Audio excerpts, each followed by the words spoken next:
second.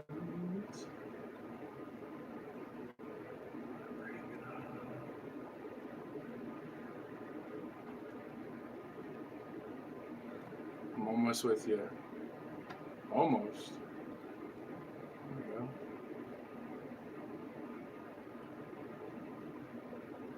we go. And turn my sound off. There we go. Guys, welcome back to another Sunday Questions and Answers. I'm Zachary. This is Sell Those Flipping Cars, and this day is all about you. All right? And yeah, I know I'm about like 7 minutes early, but I couldn't hold back. Have you ever just sat and waited for something and you just...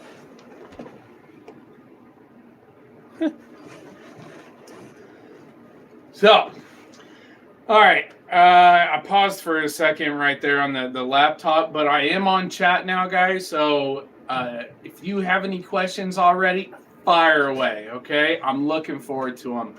I was actually speaking with a couple other people in the comment section, and it seems like evap problems are at a all-time high right now. Now, of course, we're coming out of winter and everything, so the low temperatures is also going to cause a lot of wear and tear on those plastic and rubber lines, okay? Those all get dry rotted from getting heated up, getting cooled down, and so on and so on. I'm not going to say it like 4 times in a row and bore you guys out. But a way to get around that is silicone hoses. Okay, silicone doesn't wear and tear dry rot as quickly as rubber does. Okay, it is great for your vacuum lines. So if you're replacing your vacuum lines, I suggest you check that out. I do have them listed on a couple of my videos when I'm replacing vacuum lines, but I'll try to have one in the upcoming future for you guys so you see the benefit of actually using the silicone hoses. Okay, the person I was actually helping, he broke a little evap sensor. Now, Ford loves these things, okay? It looks like a little box, okay? And it has 2 hoses that point downwards, okay? I wasn't doing A-Town, okay? I wasn't doing that, okay? 2 hoses that were pointing downwards, okay? And when he was taking the rubber hoses off, it actually broke the plastic port off as well, which is not uncommon.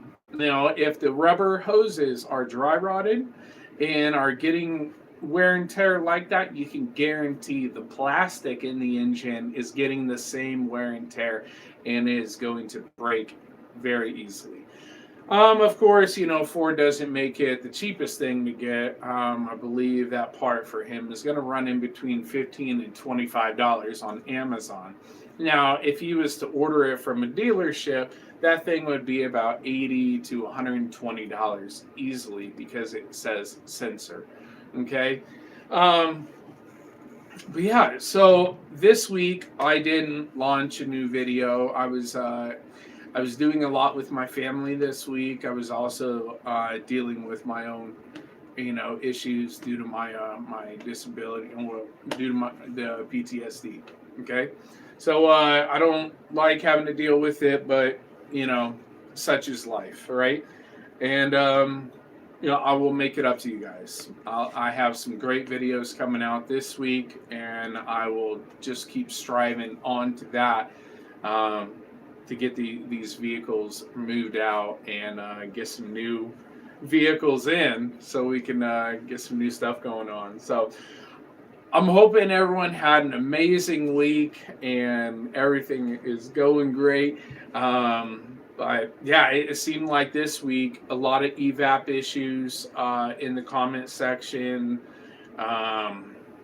One guy said I don't know, I should sell crack or something instead of cars. I don't know what was going on with him, but it's like, okay, delete that one. No, but if you guys find any time away from a Sunday that you have any automotive questions, please reach out to me in the business email in the video description. Okay, so I'm just looking at this. Yeah, we do have 2 episodes coming up this week. I am pushing the Jeep finally out. Hopefully soon. We're just waiting on the DMV to actually send us the title back in the mail, along with the Nissan Xterra, Nissan Sentra, the Dodge Durango, and the Jeep Grand Cherokee. So all of them have their own issues. The Dodge Durango, I think that one has transmission issues. It was losing some transmission fluid, which, if you guys don't know, transmissions, the transmission that everyone knows about is called a hydrostatic transmission. Okay, hydro runs on liquid. What liquid? Transmission fluid, also known as ATF, automatic transmission fluid. There is ATF plus 4. There's ATF, what is it? By Ford, whatever FOMO, or yeah, there's a bunch of different kinds. Okay, but it's the same idea across the board. Okay.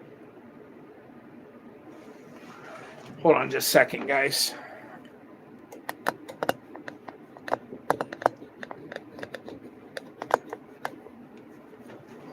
Hopefully that's better. It looks better. Let me know if it's better. All right. All right. So with transmissions, okay, it's called hydrostatic because it runs off liquid. ATF is that liquid. Okay. ATF, your transmission fluid, is kind of like engine oil. Okay, it disperses the heat that is built up, and it also coats all the metal pieces in that component. With the transmission fluid, it's coating the inside of the transmission. Now, of course, not only does it coat everything with a nice protectant liquid, okay, your transmission fluid, but it's dispersing the heat as well. Okay. Now think about, you got your transmission up top and you have transmission pan down below. Right by your transmission pan, you also have a transmission filter. A lot of people forget about this filter, which is normal because no one knows about it except a dealership and mechanics, and no one likes sharing any information around here. So, in the transmission pan is the filter. Now, if you don't switch the filter every about 60 to 70,000 miles, okay? Now, every automotive manufacturer maintenance interval is different, so don't hold me to 60 to 70,000 and say, oh, my manufacturer said 75. Okay, bro. It's cool. All right, 60 to 70,000 miles. If you replace the transmission filter at that time, the microns in the filter will not get filled up with dirt and debris. Now, if it does, that transmission filter cannot make it through the filter anymore, okay? It's going to sit there in the transmission and it's going to start to burn, okay? That's why if you pull out your transmission dipstick and it looks a little brownish when transmission fluid is supposed to be like cherry red, okay, if it's brownish, that's bad. Okay, that means your transmission fluid has been sitting in there so long, it's burned.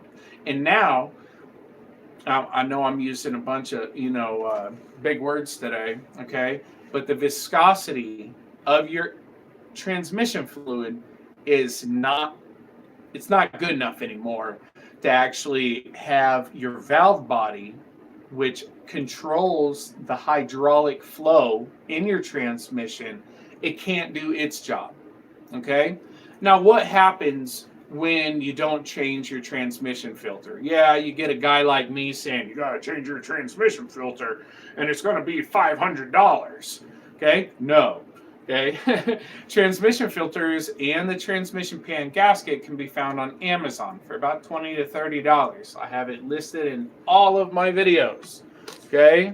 So not a big thing. I only had like 3 drops of liquid in there, so I really just faked myself out. Okay, all right. So, what happens when your transmission fluid can't make it through your valve body anymore? And this is going to go out to a person. What was her name? What was her name? Hold on. Don't judge me. Don't you judge me. I gotta bring out the comments. 1 second. There you go. Good. No. Dang it. You know, it's not coming up right now, guys, and I'm not going to hold you back. So, all right. The lady was telling me she was having a problem with her 2014 Chrysler 200. Now, if you're in this YouTube live, give me a shout out so I can remember your name. My apologies. I'm serious. Okay? Now, the Chrysler 200, which is a 2014, which if you know anything about the channel, that's the same year as the Chrysler Town and Country video I did about replacing the transmission filter. Now, the Chrysler Town and Country, Mopar in general, because Chrysler was owned by Mopar, right? And they still have a lot of interchangeable parts. The 62 TE transmission that is found in the Chrysler Town and Country can also be found in the Dodge Grand Caravan, okay? But it can also be found in the Chrysler 200, the Chrysler 300, the Jeep Grand Cherokee, the Volkswagen Rutan. Yeah. So Chrysler and Mopar in general use these transmissions and very similar models to these around on all those vehicles. So I was able to tell her, your transmission filter, once it's clogged, your valve body is now running on empty. Okay? And do you think it's good for moving parts, moving metal parts, to be running on no liquid? It's not. Okay? So the first thing now will go, your valve body. Okay? The second thing, and that's what I found out about the Jeep Grand Cherokee. Yes, I know, I got a bunch of haters out there and say, you should have been done with that by now. Yeah, but I also dissected everything on that vehicle. So when you ask your questions, I know from experience exactly how that vehicle is going to work. So I love it. The 4.7 liter V8, monster. Okay? Is it great to work on? Yeah, whatever. Eye of the beholder, right? All right. So what happened on the Jeep was the valve body went out. It ran out of liquids. And when it ran out of fluid going through the system, now the metal-on-metal contact in the actual transmission starts hitting each other. And what happens when metal heats up? Friction, right? You get it so hot, it just sticks, and then it breaks. It breaks all the teeth off. So that's what happened to the Jeep Grand Cherokee that I'm working on. The transmission, I pulled out of it, was completely shot. When it ran out of fluid or ran out of transmission fluid, able to get through the valve body, okay, to work through the rest of the transmission. Once it did that, it broke all the gears in the transmission apart. Now, how do you know how bad your transmission is? Well, first, look at your liquid. Look at your transmission fluid. Is it burnt? Is it red? Is it red but a little brownish? If it's that, then it means it's time to change it, guys. Also, if you have a transmission fluid leak, you always want to look under your vehicle for leaks, okay? Because if you see a leak on the ground, follow it up and follow it till you can't follow it anymore. That is the best way to find a leak. Okay, because if you have a leak at your valve cover, it can look like the rest of your engine's leaking, but it's not. So you gotta follow that leak from the ground all the way up. Okay. Now, if you see transmission fluid on the ground, that's a no-go. You need to immediately check your transmission fluid. okay? Because if that gets low, you're going to start losing gears, okay? And usually second and third are the first ones to go. Okay, so if you find yourself with your transmission slipping, or it's not coming out apart for some reason, it's not going into drive. When it doesn't shift from park to drive to neutral to reverse, the valve body is totally gone. I mean, that's just gone. Okay. Now I only say the valve body on this one because the TCC solenoid, which is the transfer case compressor solenoid, yeah, is built into the valve body on the Chrysler, on the 62 TE transmission. Now, every vehicle has a TCC solenoid, okay? So don't think, oh, that's a Chrysler thing. Which, by the way, did you know their new name is Stellantis? That's a pretty cool name, right? I mean, that's like, I don't know, something you'll see at a space station or something. All right. So, Baby Bliss, I see you left a comment. Let me jump to you real quick. It has been a mission to find the leak detection pump filter. I purchased 2 from 2 different dealerships, and both dealerships canceled my order due to being discontinued. That can happen, man. That can, yeah. I mean, isn't your Caravan a 2005, Baby Bliss? Remind me. Because the first place I would look, if the dealership says they can't find a part and I'm trying to get the vehicle up and running, pick and pull. Junkyard. All right? Check there. But that's a total crapshoot. Okay? You don't know if it's going to work or not. 2003. Yeah. 2003 Dodge Caravan. What you need to do, okay, if they're saying that part is discontinued, then you need to look for an aftermarket part for a similar vehicle.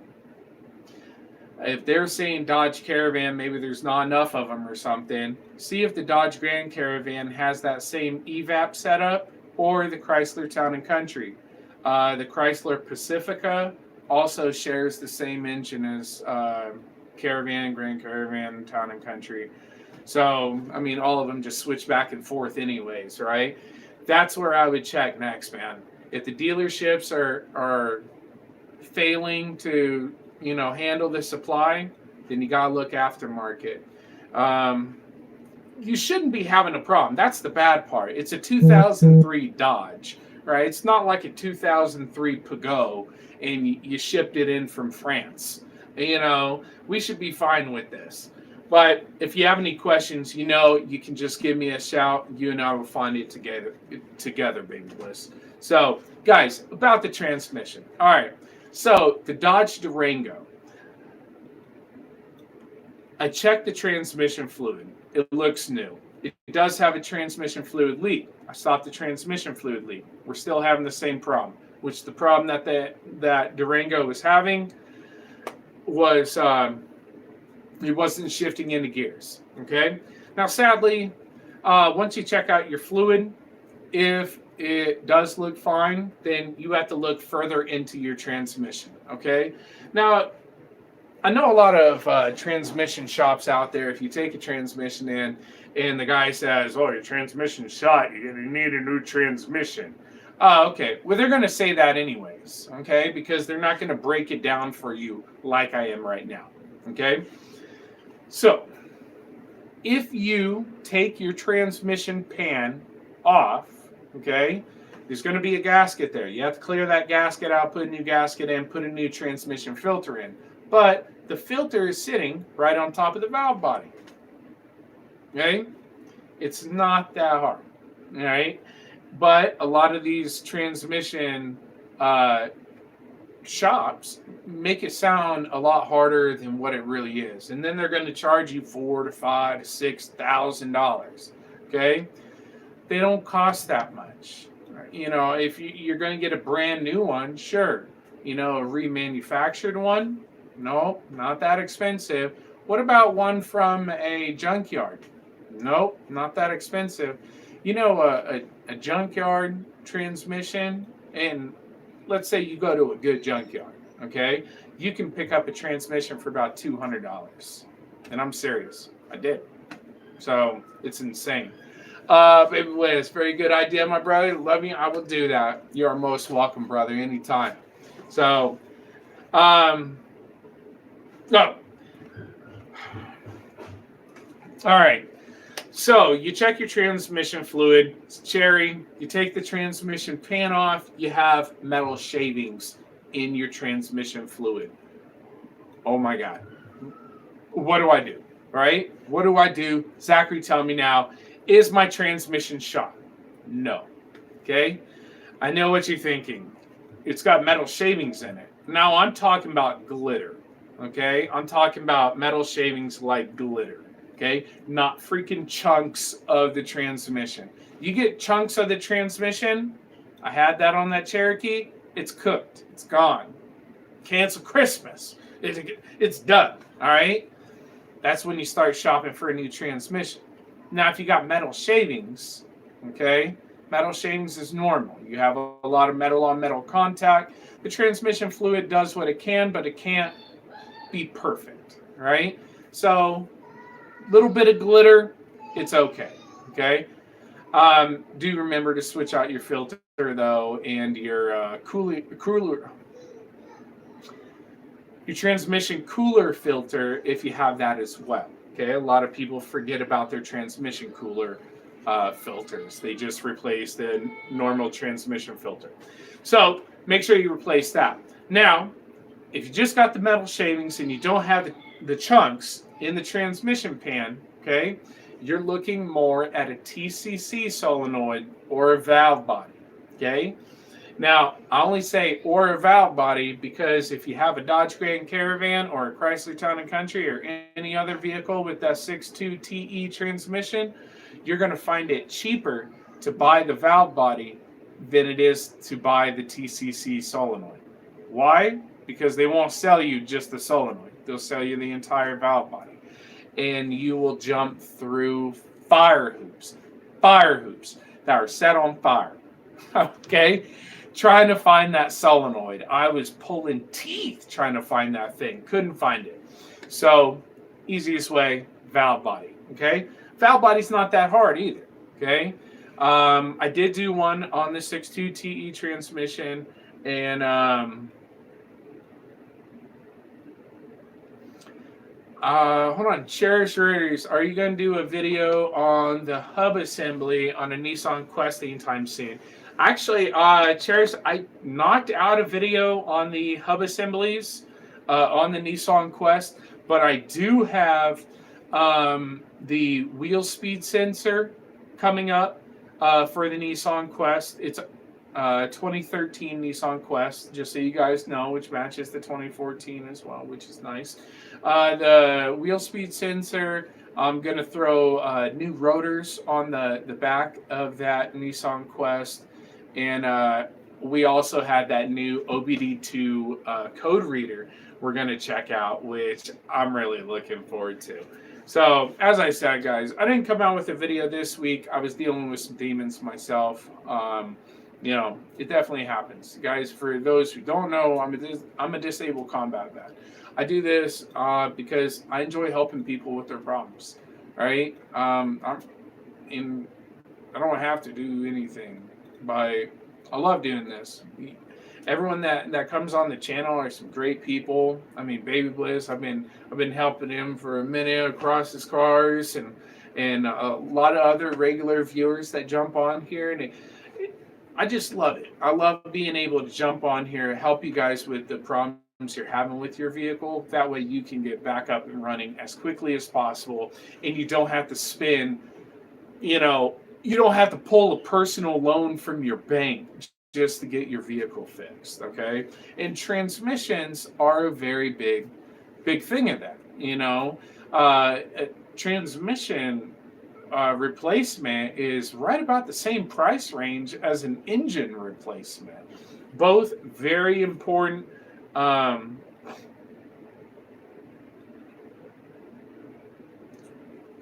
Cherish, like me. What do you mean? But yeah, I mean, transmissions and engines are both, very important components, to your vehicle's operation. So, guys, remember, all this always starts with keeping to your maintenance interval, okay?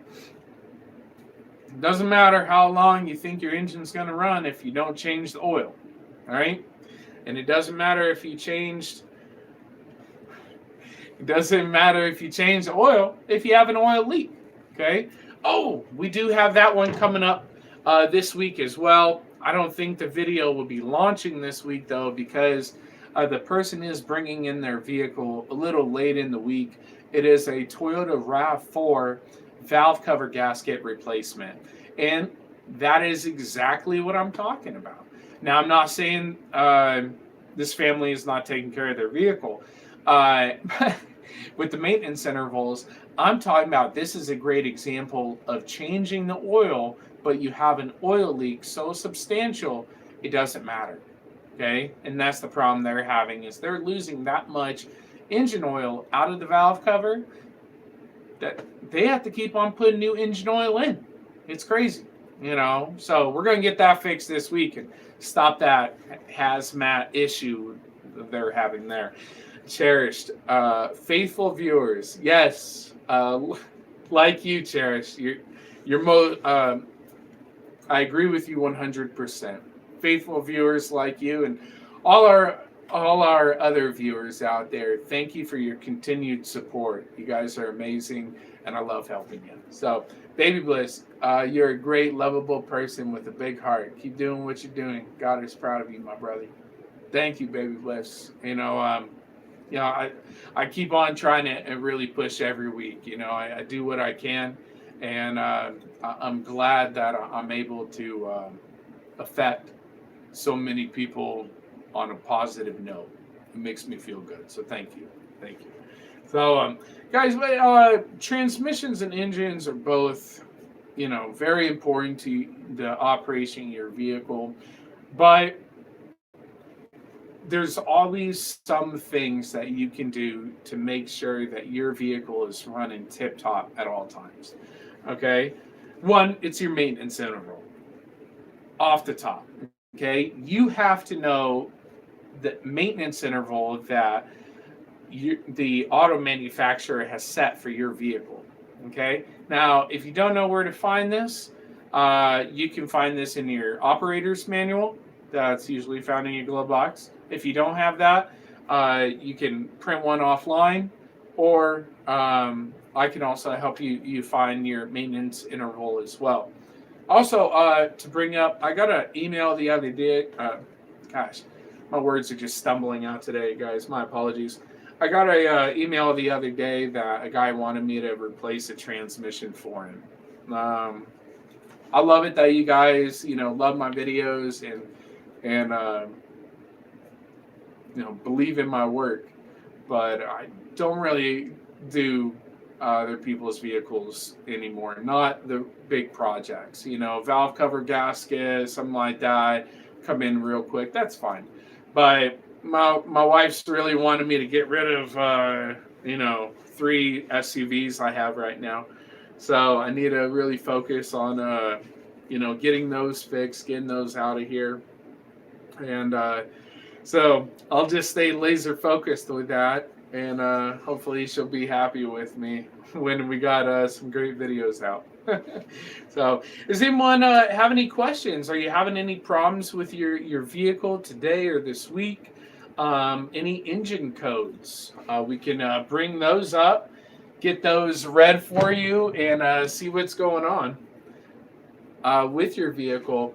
By the way, guys, this right here, I'm not going to show the other side, but this small size right here is the new Obd2 Reader. It's going to make a difference. It is really going to make a difference, and I believe it. Not only does it have a phone app, okay, but and this thing's so simple. You can just throw it in your glove box, and just have it with you at all times. I only bring that up because I have 3 separate code readers. One's not a code reader. One's a diagnostic scanner. Okay, and what's the difference in between a code reader and a diagnostic scanner?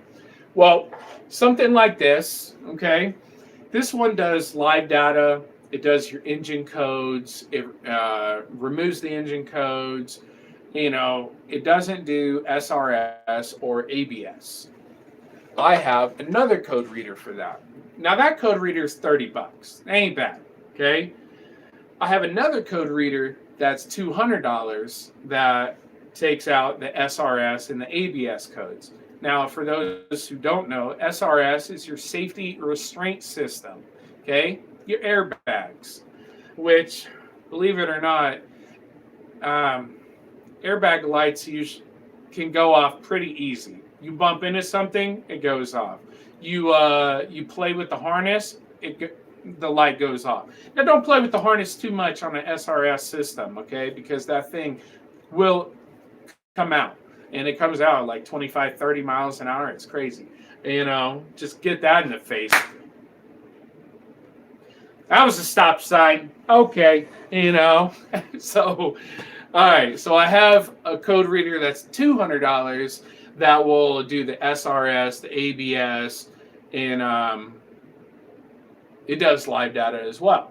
Okay. Now it does the normal engine codes you got, but that's more of something for a shop. Okay. Not a lot of people are going to run across a vehicle that they have to take an airbag code off of. Now, also, by the way, guys, just so you know, if you're looking for a vehicle and the airbag light is airbag light is on, that's a no-go. Do not buy it, okay? I buy them, yes, but I know what to look for, okay? SRS systems can be a needle in a haystack, okay? And I usually veer away from them, okay, if the vehicle is having that problem. Now, if someone says they cleared the SRS code and the light is still on, they didn't fix the problem.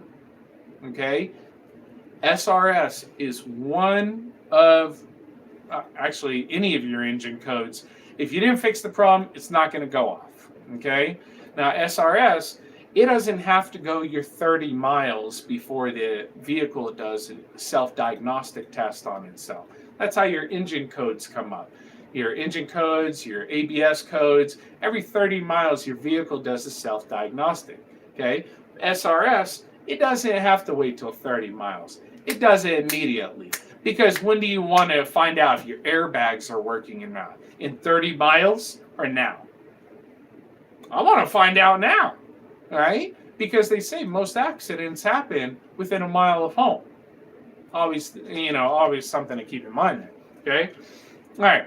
So the second code reader does all that.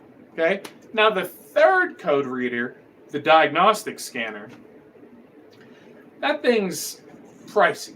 Okay? We're talking thousands of dollars for a diagnostic scanner. Now that is not made for personal use. If you're flipping cars and you're fixing a lot of vehicles at all times, like we are, get one. It is going to be a lifesaver, I'm telling you. But if you're not working on them all the time, there's no need to actually have one of those. Okay, really cool, but no need. Okay. Now those diagnostic scanners, when you get those, they can also write the new key fobs. These, right? Your Nissan keys, your BMW keys. These key fobs can actually be written and made by the high-end diagnostic scanner, okay? Because it actually has a duplication key fob thing built into it, which is really sick. So guys, think about that when you're looking for what you need for your vehicle. Okay, every single person needs a code reader. Okay, now the one that you need for you is totally up to you, but everyone needs a code reader. Okay, we have one. What is it? Well, we have one that does maintenance checks, and we just leave it plugged in. It's one of those internet ones. Those are cool, but it's not reading everything I'm wanting to. The difference in between one of these and one you get from T-Mobile, one, this doesn't have internet, okay? The T-Mobile one does, but this one, the live data is showing you your fuel trim, your engine coolant temperature, your long and short fuel trims, your every sensor, okay? All your sensors, you can bring it up on the live data. Now, why did I bring up engine coolant temperature? I wanted to bring that up definitely because summer is coming, guys, okay? Spring is here. Everything's heating up again, but summer's coming. When summer is here, vehicles get hot quick, okay? You don't have that nice, cool, this nice, cool breeze coming through. You don't have that in summer. Look at anyone I know out in South Cali right now. Ain't no cool breeze going through LA right now, okay? It's hot. It's getting hot. Arizona, hot, okay? So you have to look after your coolant. Your coolant, your thermostat, your cooling system. Is it working correct? Hold that thought. Baby Bliss, we need a cheap $20 scanner that can actually test and bi-directional controls. Yep, definitely do. And wait for the video, Baby Bliss. You are going to enjoy this one. I mean it. I'm gonna walk through this code reader with you guys and show you everything it can do. Okay? I would love that. I would have loved that if I didn't know about it, right? Because who wants to look at a bunch of live data, okay, and you don't even know what the live data even means? Oh, great. Oh, all right. Yeah, that's cool. Hey, thanks, Zach. I don't want that, okay? So, engine coolant temperature. Why did I bring that up? Summer's coming. Spring is here. Everyone's going to find out rather quickly if your cooling system is working, okay? And it all starts with your thermostat, okay? Your coolant or antifreeze, okay? Your thermostat, your radiator, again, back to look for leaks. Do you have a leak? If you do not have a leak, your water pump is working great. Your radiator is working great. Your hoses do not have a leak. That's amazing. Your radiator cap, it has a rubber grommet around the bottom, okay? That rubber grommet dry rots, breaks under heat. Radiator gets pretty hot, okay? When it breaks, it starts spraying out the top of the radiator cap. I'm sure you've seen it. You look in your engine and there's like a white residue around the engine. That was coolant at one time. Now it is burnt coolant and it is gone. It left its residue to tell you you have a problem. You need to fix it. Okay? All right. So, if you don't have a leaks, all those things are working. Why do I say water pump? You have a weep hole on the front of your water pump. When the water pump kicks the bucket, okay, it actually starts to weep out of the front of the water pump, okay? Great indication saying your water pump's gone, okay? Now, using the live data, using the ECT, the engine coolant temperature sensor, okay, that's going to tell you exactly what's going on in there. If your thermostat is working, you're going to get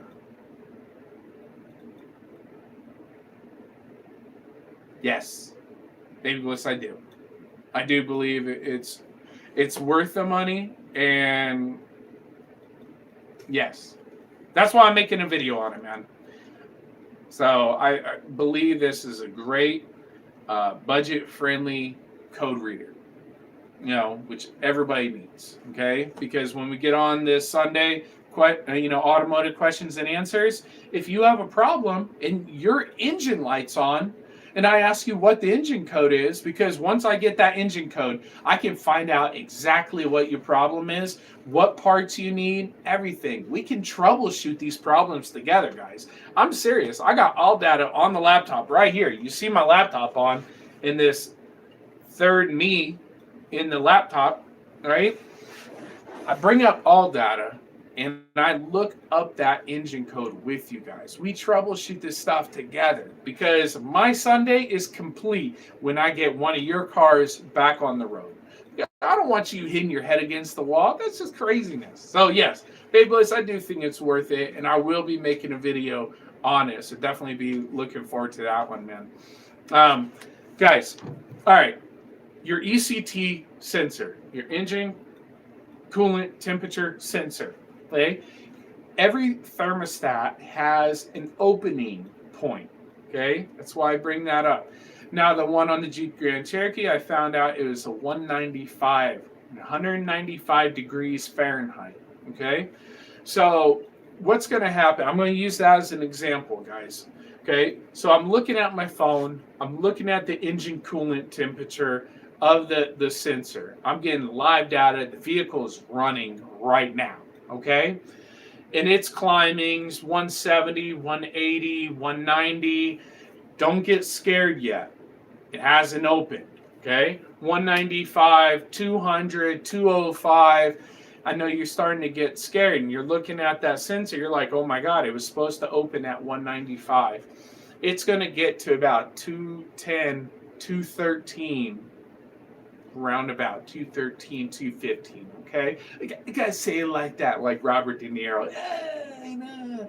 All right, 213, 215. Then that coolant is going to start cycling through the engine. Okay, it's going to start cooling it down, which is awesome.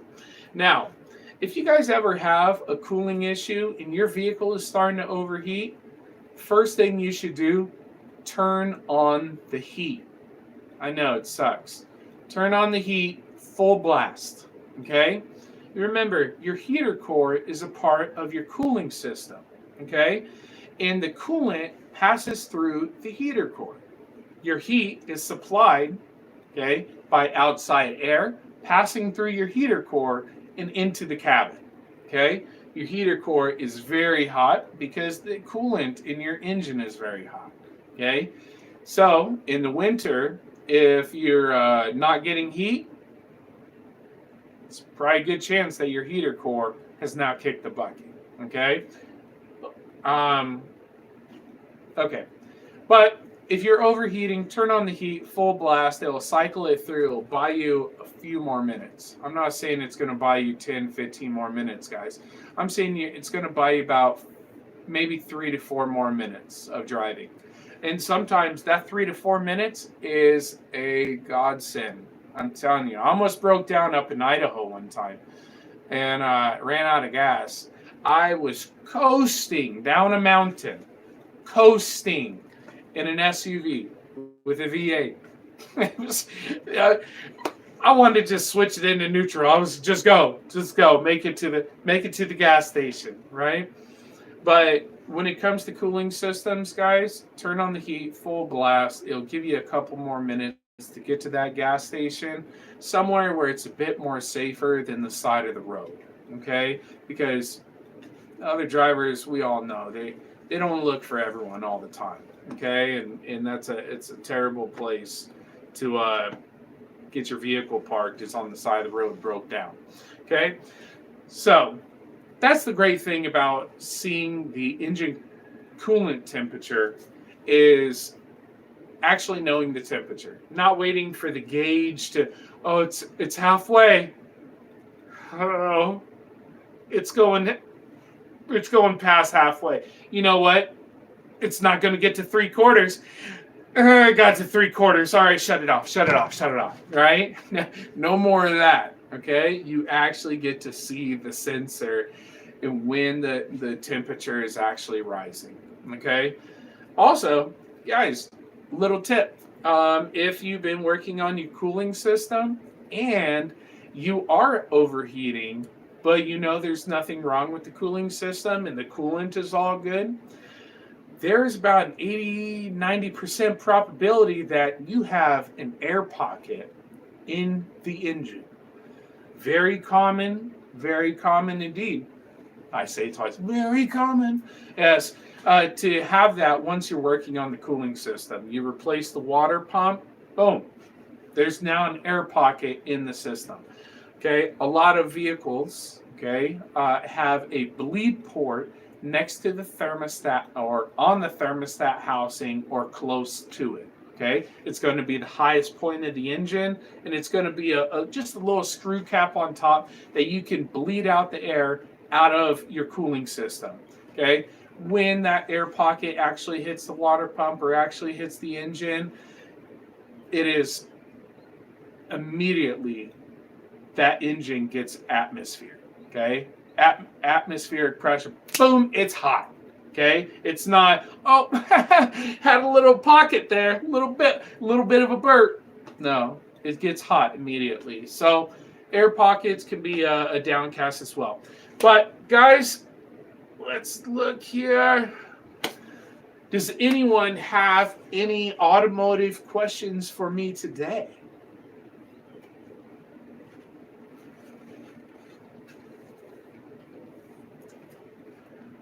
Anyone at all? No pressure. Just one question. Not just one. No, that's all right. Guys, if you don't have any questions, it's cool. I love talking to you nonetheless. Seeing how everyone's week is going. Also, giving me a little bit of that automotive knowledge maybe you didn't have before. And, hopefully save you one day from having a cooling system malfunction and have that, put you on the side of the road. I know I never wish that upon anyone. But, guys, I am actually going to sign off if no one has any questions. I'm going to give it a couple minutes. Maybe somebody's typing.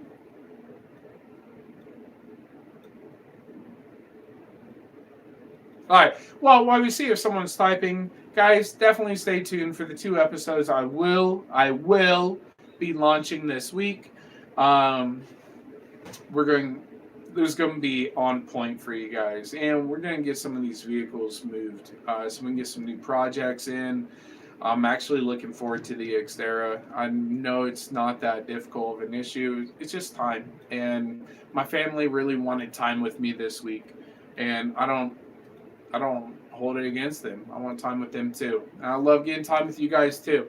But you know how it goes. I'm sure you have a family and kids, and if you don't, well, I'm sure you have someone that loves you in this life that actually wants to spend time with you. So, guys, if you do have any questions after the YouTube Live, leave them in the comment section down below. If it is urgent, send me an email to the business email, sellthoseflippingcars@gmail.com.